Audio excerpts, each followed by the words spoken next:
Alhamdulillah allazi arsala rasulahu bil huda wa dinil haq liyuzhirahu 'alad dini kulli wa kafa billahi syahida. Asyhadu an la ilaha illallah wahdahu la syarikalah wa asyhadu anna Muhammadan abduhu rasuluh. Allahumma salli wa sallim wa barik ala rasulina Muhammadin wa ala alihi wa ashabi ajmain. A'udzu billahi minasyaitonir rajim. Innal ladzina kafaru sawaun alaihim a'anzartahum am lam tunzirhum la yu'minun. Khatamallahu ala qulubihim wa ala sam'ihim wa ala absarihim ghisawatu walahum azabun azim. Ayuhal muslimun ittaqullaha haqqa tuqatih wa la tamutunna illa wa antum muslimun. Ma'asyiral muslimin, jamaah Jumat yang dimuliakan Allah, marilah kita bersama terus meningkatkan iman dan takwa kita pada Allah Subhanahu wa taala. Saudara sekalian, ada penggerak dalam tubuh kita, dalam jasad kita ini. Kata Nabi, iza saluhat saluhal jasadu kulluh wa iza pasadat jasadu kulluh ala wahyal qalb. Jadi kalau dia baik maka baiklah semuanya, tapi kalau dia rusak maka akan rusak semuanya. Itu adalah hati kita. Kaum muslimin, bagaimana kita memperlakukan, bagaimana kita harus merawat hati kita itu. Yang pertama, hati ini harus kita buka untuk menerima hidayah Allah Subhanahu wa taala. Kalau hati tertutup, ini yang disebut dengan kafir. Di kufur itu adalah mereka yang hatinya tertutup dari hidayah Allah Subhanahu wa taala. Innal ladzina kafaru sawaun alaihim. Sesungguhnya orang-orang kafir itu sama saja. A'anzartahum am lam tunzirhum la yu'minun. Kita beri peringatan atau tidak diberi peringatan, tetap saja mereka tidak beriman. Khatamallahu ala qulubihim. Allah telah mengunci mati hati mereka, pendengaran mereka dan penglihatan mereka. Dan bagi mereka adalah siksa yang amat berat.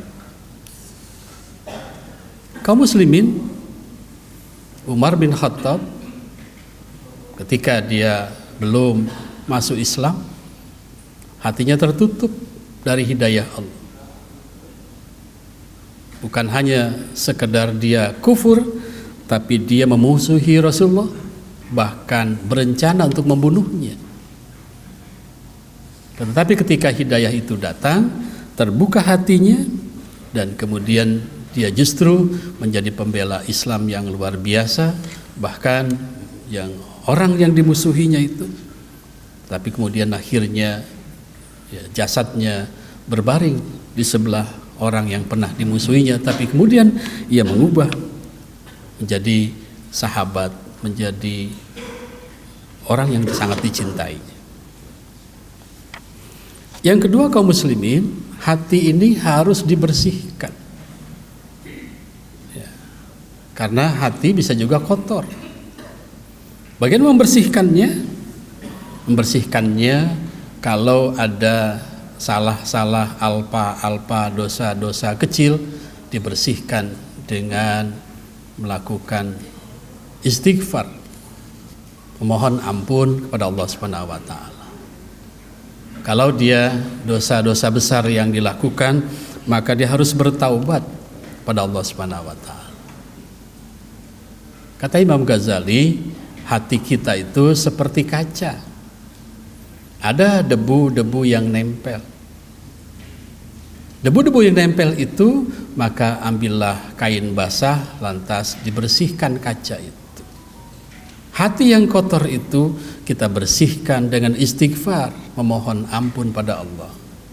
Rasul menjaga hatinya dengan istighfar. 70 kali dalam sehari Rasul beristighfar. Padahal kita kenal Rasul orang yang maksum, yang terpelihara kehidupannya dari perbuatan-perbuatan dosa.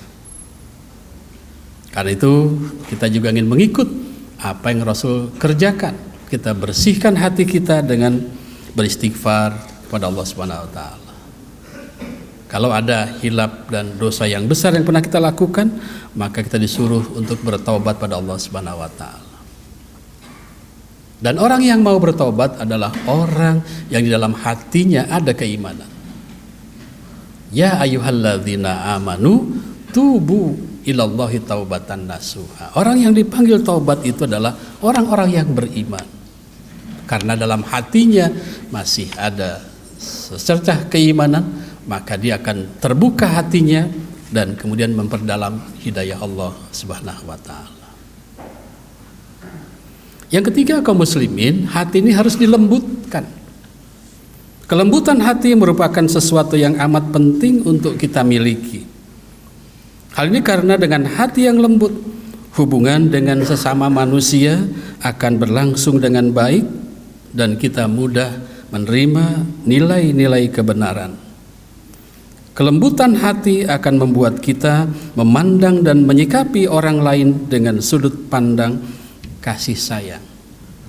Sehingga bila ada orang lain mengalami kesulitan hidup, ingin rasanya kita mengulurkan tangan untuk membantunya. Dan seterusnya, dan seterusnya. Karena itu maka lembutkanlah hati kita. Jadikanlah kita mudah untuk tergugah. Karena sekarang ini banyak kita saksikan betapa kesatnya, betapa kerasnya hati manusia itu. Sehingga kebenaran yang ditawarkan ditolaknya. Ajakan untuk berbagi diabaikannya. Padahal ada kelembutan hati, maka kita akan gampang terpanggil dan kemudian kita mengulurkan bantuan pada orang lain. Kaum muslimin, inilah satu kebanggaan yang masih kita miliki sebagai bangsa Indonesia. Dalam satu penelitian disebutkan bahwa bangsa Indonesia itu adalah bangsa yang pemurah, bangsa yang gampang tergugah hatinya untuk berbagi dan membantu saudara-saudara yang sedang susah. Dari 176 negara yang diteliti, ternyata orang Indonesia itu hatinya sangat lembut dan kemudian dia pandai dan sangat mudah untuk membantu orang lain. Ini saya kira satu kebanggaan yang masih tersisa dari bangsa kita ini, yang harus terus kita rawat. Dahlan mengajarkan kita dengan konsep al-ma'un untuk membangun sebuah kepedulian, membangun sebuah komunikasi kepada saudara-saudara kita, sahabat dan keluarga kita. Ditolehlah mereka.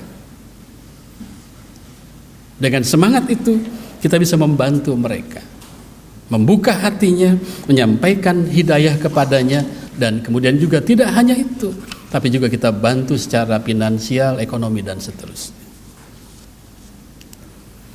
Yang keempat, kaum muslimin, hati kita harus disehatkan. Jasmani yang sehat membuat kita memiliki giroh dan semangat dalam menjalankan kehidupan. Kalau kita sakit, kehilangan giroh itu. Untuk kebaikan juga begitu. Karena kalau tidak, betapa banyak orang yang mengaku beriman tapi kemudian Allah menolak keimanannya itu. Wa minan nasi may yaqulu amanna billahi wa bil yaumil akhir wa ma hum bimu'minin. Yuhadiunallah walladzina amanu wa ma yahdauna ila anfusahum wa ma yash'urun. Bi qulubihim maradun fazadahumullahu marada walahum azabun alimun bima kanu yakdzibun. Di antara manusia ada yang mengatakan kami beriman kepada Allah dan hari kemudian, padahal mereka itu sesungguhnya bukan orang yang beriman. Mereka ingin menipu Allah dan orang-orang yang beriman, tapi mereka tidak bisa menipu siapa-siapa. Dia sedang menipu dirinya sendiri dan dia tidak sadar kalau sedang menipu dirinya sendiri. Dalam hati mereka ada penyakit, lalu Allah tambah lagi penyakitnya itu. Dan bagi mereka siksa yang pedih disebabkan mereka mendustakan ayat-ayat Allah. Dan yang kelima, kaum muslimin, hati ini harus ditajamkan, dibangun kepekaannya. Kalau pisau diasah dia akan semakin tajam, maka hati juga harus terus diasah agar dia semakin peka, semakin sensitif untuk menilai, memandang kehidupan yang sedang kita lalui ini. Karena nanti di penghujung kehidupan kita, ya, tidak kita bawa apa-apa kecuali kita bawa hati yang sehat, qalbun salim, hati yang selamat. Inilah kaum muslimin, bagaimana kita harus melakukan dan menjaga, memelihara hati kita. Karena dari sana titik berangkatnya lah. Kebencian berangkat dari hati, rasa cinta berangkat dari hati. Sanjung puji berangkat dari hati, ya, caci maki berangkat dari hati. Karena itu hati kita ini jadi muara, ya, untuk menata kehidupan kita dan kehidupan hari ini serta kehidupan yang akan datang. Barakallahu li wa lakum bil Qur'anil Karim wa nafa'ani wa iyyakum bihil ayati wa zikril hakim wa taqabbala minni wa minkum tilawatahu innahu huwas samiul alim. Alhamdulillahi hamdan katsiran kama amar. Asyhadu an la ilaha illallah wahdahu la syarikalah wa asyhadu anna Muhammadan abduhu wa rasuluh. Allahumma shalli ala Muhammad wa ala ali Muhammad. Ma'asyiral muslimin, jamaah Jumat yang dimuliakan Allah. Ada dua sahabat Nabi yang doanya selalu diijabah oleh Allah Subhanahu wa taala. Ada sahabat Nabi, dua sahabat itu adalah Sa'ad bin Abi Waqqas. Dia bersama sahabatnya ketika akan pergi ke perang Uhud, mereka saling mendoakan. Abdullah bin Jahas dan kemudian Sa'ad bin Abi Waqqas.